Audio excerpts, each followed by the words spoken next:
I'm just going to talk a little bit about what we're seeing across the country. So the National Association of Administrators for Disordered Gambling Services, they're a research entity, and they put out a study every 5 years on publicly funded problem gambling services. So every state that has a line item budget for problem gambling services, they do research and they, look at the programs and services that are provided as well as the funding and write this report. So I included the Florida State report, it's a one-pager that's in your folders. But if you guys would like the full report, I'm happy to email that to you as well.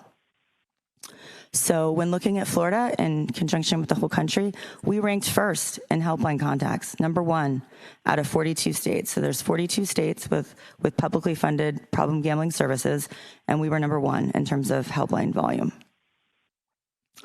We ranked third for gaming revenues this particular year. It's primarily commercial gaming revenues as well as lottery sales.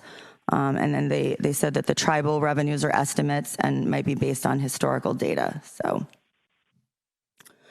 we ranked 34th. Florida ranked 34th out of 42 states in the United States regarding per capita funding for this issue. So the average across the United States is about 40 cents per capita.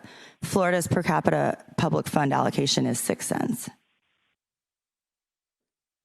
that also include the money from the tribe? So no, state funded. Mm-hmm.